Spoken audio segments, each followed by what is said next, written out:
ഇപ്പോഴിന്ന് വളരെ മോശമായ ആരോഗ്യരംഗത്ത് വളരെ മോശമായ ഒരു കാലഘട്ടത്തിലൂടെയാണ് കടന്നുകൊണ്ടിരിക്കുന്നത്. അതായത് ജീവിതശൈലി രോഗങ്ങൾ എവിടെയും എന്താ പറയാ മുളച്ചു കൊണ്ടുന്ന ഒരവസ്ഥയാണ്. പല കാരണങ്ങൾ കൊണ്ട് ജീവിതശൈലി രോഗങ്ങൾ നമ്മൾ ഒരുപാട് വീഡിയോസ് പറയുന്നുണ്ട്, പല കാര്യങ്ങൾ നമ്മൾ കാണുന്നുണ്ട്. പക്ഷെ ഒരിക്കലും എന്തല്ല, നമ്മൾ ബോധവാന്മാരല്ല. വീണ്ടും വീണ്ടും ആളുകൾ പുതിയതായിട്ട് രോഗികളായിക്കൊണ്ടിരിക്കും. ഒരുപാട് മരുന്നുകളും എല്ലാ കാര്യങ്ങളും നമുക്ക് ലഭ്യമാണെങ്കിൽ കൂടി നേരത്തെ പറഞ്ഞ പോലെ രോഗികൾ വർദ്ധിച്ചുകൊണ്ടിരിക്കുകയാണ്, രോഗികളിൽ കുറവ് വരുന്നില്ല. അപ്പൊ അതിന് ഏറ്റവും പ്രധാനപ്പെട്ട കാരണം ഞാൻ നേരത്തെ പറഞ്ഞതുപോലെ തന്നെ ജീവിതശൈലി രോഗങ്ങൾക്കുള്ള കാരണം ജീവിതശൈലി തന്നെയാണ്. അപ്പോൾ അതിനെ കുറിച്ചിട്ട് രണ്ട് വാക്ക്. അതായത് നമുക്കറിയാം, മരുന്ന്, ഭക്ഷണ നിയന്ത്രണം, മരുന്ന്, ഇതുപോലെ പ്രധാനപ്പെട്ട ഒരു കാര്യം കൂടിയുണ്ട്, അതാണ് വ്യായാമം. ജീവിതശൈലി രോഗങ്ങളെ പ്രതിരോധിക്കാൻ ഈ മൂന്ന് കാര്യങ്ങൾ അത്യന്താപേക്ഷിതമാണ്. അപ്പൊ നമ്മൾ മരുന്നിനെ കുറിച്ചും അല്ലെങ്കിൽ ഭക്ഷണ രീതികളൊക്കെ കുറിച്ചും ബോധവാന്മാരാണ്. പക്ഷെ അപ്പോഴും നമ്മുടെ അവിടുത്തെ ഒരു പ്രശ്നം എന്താണെന്ന് പറഞ്ഞാൽ വ്യായാമത്തിനെ കുറിച്ച് ആരും ബോധവാന്മാരല്ല. നമ്മൾ മടിയന്മാരാണ്. വ്യായാമം ചെയ്യാൻ നമുക്ക് വലിയ മടിയാണ്. അതായത് ഒറ്റക്കാണെങ്കിൽ പോലും നമ്മൾ ചെയ്യാൻ വളരെ മടിക്കുന്നുള്ളൊരവസ്ഥയാണ്. അപ്പോ ഇന്ന് എന്റെ കൂടെ ഒരു അതിഥിയുണ്ട്, നമുക്ക് വിലപ്പെട്ട അതിഥിയാണ്. കോഴിക്കോട് മെഡിക്കൽ കോളേജിലെ അസിസ്റ്റന്റ് പ്രൊഫസർ ഡോക്ടർ നിജാസ്. അദ്ദേഹത്തിന്റെ ഇന്ന് നമുക്ക് കുറച്ച് സമയം അദ്ദേഹത്തിന്റെ ഒപ്പം കൂടെ കിട്ടി. ഇദ്ദേഹമാണ് ഡോക്ടർ നിജാസ്. അപ്പം ഇദ്ദേഹം മെഡിക്കൽ കോളേജിലായതുകൊണ്ട് തന്നെ ഒരുപാട് രോഗികളെ ദിവസേന കാണുന്നതുകൊണ്ട് തന്നെ വളരെ എക്സ്പീരിയൻസ്ഡ് ആയിട്ടുള്ള ഡോക്ടർ കൂടിയാണ്. അപ്പൊ അദ്ദേഹത്തിനെയാണ് നമുക്കിന്ന് കിട്ടിയിട്ടുള്ളത്. അപ്പം സ്വാഭാവികമായിട്ടും ഞാൻ ഈ മെക്സന്റെ ഒരു ട്രെയിനറാണ്. ആരോഗ്യ കാര്യത്തിൽ നിങ്ങൾക്കറിയാം, മെക്സവൺ എന്ന് പറയുന്നത് കൊണ്ടോട്ടി സ്വദേശിയായ സൊലാഹുദ്ദീൻ സാറ്, അതുപോലെ തന്നെ നമ്മുടെ അറക്കൽ ബാവക്ക, അതുപോലെ തന്നെ കുറച്ച് ആളുകൾ മാത്രം കേന്ദ്രീകരിച്ചിട്ട് ഇന്ന് കേരളം ഒട്ടാകെ പടർന്നു പിടിക്കുന്ന ഒരു ആരോഗ്യരംഗത്തെ ഒരു ക്ലബ്ബാണ് മെക്സവൺ.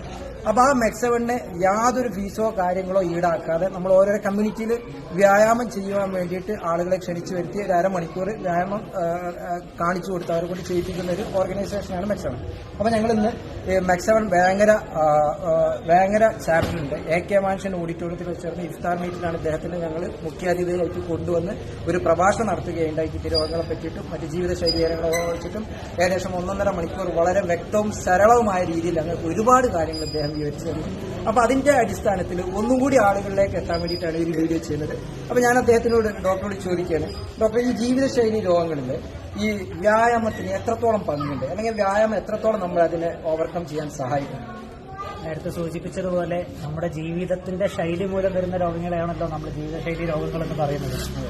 പ്രധാനമായിട്ടും നമ്മുടെ തെറ്റിയിട്ടുള്ള ആഹാരക്രമം, അതുപോലെ തന്നെ നമ്മുടെ ആധുനിക കാലത്തെ ജോലികൾ, അതായത് ശരീരം അധികം അനങ്ങാതെ വരുന്ന ജോലികൾ, അതുമൂലം വരുന്ന ആരോഗ്യ പ്രശ്നങ്ങൾ, ഇതൊക്കെയാണ് നമ്മുടെ ജീവിതശൈലി രോഗങ്ങൾക്ക് ആധാരമായിട്ടുള്ളത്. ഇത് പ്രതിരോധിക്കാനും അതുപോലെ തന്നെ ഇതിന്റെ നിയന്ത്രണത്തിനും പ്രധാനമായിട്ടും നമ്മൾ റെക്കമെൻഡ് ചെയ്യുന്നത് ഒന്ന് ഭക്ഷണത്തിലുള്ള ക്രമീകരണം, ആരോഗ്യകരമായ ഭക്ഷണ രീതി.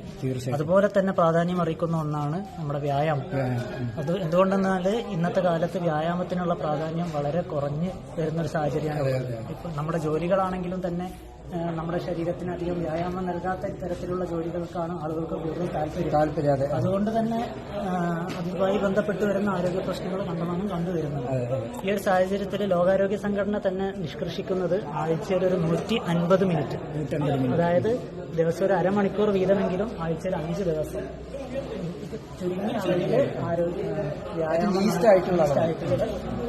വ്യായാമം ചെയ്യണമെന്നാണ് ലോകാരോഗ്യ സംഘടന നിഷ്കർഷിക്കുന്നത്. ഇത് പൊതുവായിട്ട് എല്ലാവർക്കും പകർത്താവുന്ന ഒരു അഡ്വൈസാണ്.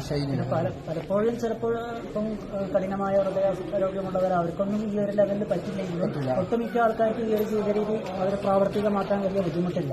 പക്ഷെ എന്തുകൊണ്ടോ നമുക്ക് ഒരു തുടങ്ങാനുള്ള ഒരു താല്പര്യക്കുറവുകൊണ്ടോ മറ്റുള്ളവരമാക്കാൻ പൊതുവെ ഒരു മടിയാണ് കണ്ടുവരുന്നത്. പലപ്പോഴും എന്താ പറയാ, ഇങ്ങനത്തെ സാഹചര്യം, ഇങ്ങനത്തെ ശീലങ്ങളൊക്കെ വരുത്താൻ കുറച്ച് ഒരു താല്പര്യക്കുറവ് എല്ലാവർക്കും ഉണ്ടാവും. അപ്പോൾ അതിന് പ്രധാനമായിട്ടും വേണ്ടത് മോട്ടിവേഷൻ അല്ലെങ്കിൽ പിയർ പ്രഷർ. നമ്മുടെ സുഹൃത്തുക്കളൊക്കെ ഇതുപോലെ ചെയ്യുമ്പോൾ നമുക്ക് ചെയ്യാനുള്ള ഒരു താല്പര്യം ഉണ്ടാവും. കണക്കിന് നിങ്ങളെപ്പോലത്തെ സംഘടനകൾ ചെയ്യുന്ന പ്രവർത്തനങ്ങൾ വളരെ ശ്ലാഘനീയമാണ്. തീർച്ചയായിട്ടും ഞങ്ങൾ അത്തരത്തിലുള്ള ആളുകളെ ഇപ്പോൾ ഒറ്റയ്ക്ക് ചെയ്യാൻ മടിയാണ്, വീട്ടിലാന്ന് പോലും എഴുതിട്ട് പോയിട്ട് ചെയ്യാൻ മടിയാണ്. പക്ഷെ ഒരു കൂട്ടം ആളുകൾ ഒരു സ്ഥലത്ത് ഒരുമിച്ച് കൂടി ചെയ്യുമ്പം അത് അവർക്ക് വളരെ ഒരു എക്സ്പീരിയൻസ് ആണ് നൽകുന്നത്. അതുകൊണ്ടിട്ട് തന്നെ നമ്മുടെ നാട്ടിൽ ഈ മെക്സവൺ എന്ന് പറഞ്ഞ ഈ ഒരു സംഗതി വളരെയായിട്ട് വ്യാപകമായിക്കൊണ്ടിരിക്കുകയാണ്.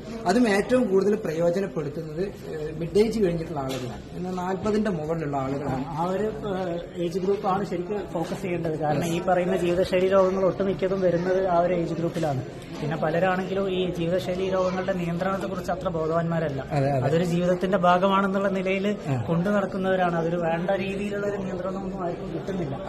അപ്പൊ ഇതൊരു ജീവിതശൈലിയിൽ തന്നെ ഈ രീതിയിലുള്ള ക്രമീകരണങ്ങൾ കൊണ്ടുവരികയാണെങ്കിൽ ഈ രോഗങ്ങളുടെ നിയന്ത്രണത്തിലൊക്കെ വലിയൊരു മുന്നേറ്റം കൊണ്ടുവരാൻ സാധിക്കുമെന്ന് തന്നെയാണ് എനിക്ക് പറയാനുള്ളത്. തീർച്ചയായിട്ടും അത്തരത്തിലുള്ള റിസൾട്ടുകൾ കണ്ടുവരുന്നുണ്ട്. ഇപ്പൊ നമ്മൾ ഓരോരോ ദിവസവും അത്രയും ആളുകൾ പങ്കെടുക്കുന്നതിൽ നിന്ന് ഏകദേശം ഒരു മാസം കഴിയുമ്പോൾ റീസെന്റ് ഞങ്ങൾ ഇവിടെ ഒരു ടോട്ടൽ ബ്ലഡ് ടെസ്റ്റ് നടത്തി. അതായത് നമ്മൾ ഗ്ലൂക്കോസിന്റെ ടെസ്റ്റും ബ്ലഡ് പ്രഷറും കാര്യങ്ങളൊക്കെ ടെസ്റ്റ് ചെയ്തു. അപ്പൊ മുമ്പ് ഉണ്ടായിരുന്ന ആളുകൾ ഒരു മാസം എക്സസൈസ് ചെയ്തതിന് ശേഷം വലിയ രീതിയിലുള്ള മാറ്റങ്ങളാണ്. അവരെന്നെ അത്ഭുതപ്പെടുകയാണ്. അത് ശാസ്ത്രീയമായി തെളിയിക്കപ്പെട്ടിട്ടുണ്ട്. പ്രാവർത്തികമാക്കുന്നതിലാണ്. അപ്പൊ അതാണ് ഈ മെക്സവന്റെ എഫേർട്ട്. അപ്പൊ എന്താണെന്ന് പറഞ്ഞു കഴിഞ്ഞാൽ ഒരു ആരോഗ്യമുള്ള ഒരു സമൂഹം അത് ആ രാജ്യത്തിനും ആ നാട്ടിനും മൊത്തത്തിൽ ഒരു ഗുണകരമായിട്ടുള്ള അവസ്ഥയാണ്. അപ്പൊ അതിനു വേണ്ടിയിട്ടുള്ള ഒരു എഫേർട്ടാണ് ഈ മെക്സവൻ എന്ന് പറഞ്ഞ ഒരു ഓർഗനൈസേഷൻ എടുക്കുന്നത്. അപ്പം തീർച്ചയായിട്ടും നിങ്ങൾ ഈ വീഡിയോയിൽ സാറിന്റെ വാക്കുകൾ കേട്ടിട്ടുണ്ടല്ലോ. വ്യായാമം വളരെ വളരെ അത്യന്താപേക്ഷിതമായിട്ടുള്ള ഒരു കാര്യമാണ്. നിങ്ങളുടെ ഒരു അരമണിക്കൂർ സമയം നിങ്ങൾ നിർബന്ധമായിട്ട് ഒരു ദിവസമെങ്കിലും അദ്ദേഹം പറഞ്ഞതുപോലെ മാറ്റിവെക്കുക. അത് നിങ്ങളുടെ ഒരുപാട് രോഗങ്ങളിൽ നിന്നുള്ള മോചനത്തിന് കാരണമായേക്കാം. എന്ന് പറഞ്ഞു കഴിഞ്ഞാൽ മരുന്നുകൾ ഉപയോഗിക്കുന്നതും മറ്റുള്ള ജീവിതശൈലി രോഗങ്ങൾ നമ്മുടെ ശരീരത്തിനെ ആക്രമിക്കുന്നതിന് തടയാൻ വളരെയധികം സഹായകരമായിരിക്കും. തീർച്ചയായിട്ടും ഞാൻ ഈ അവസരത്തിൽ അദ്ദേഹത്തിനോട് ഹൃദയത്തിൽ നിന്നുള്ള നന്ദി അറിയിക്കുകയാണ് നമ്മുടെ കൂടെ ഇത്രയും സമയം ചെലവഴിച്ചതിന്. അപ്പോൾ വീണ്ടും അടുത്ത വീഡിയോ വരെ വെയിറ്റ് ചെയ്യുക. Thank you.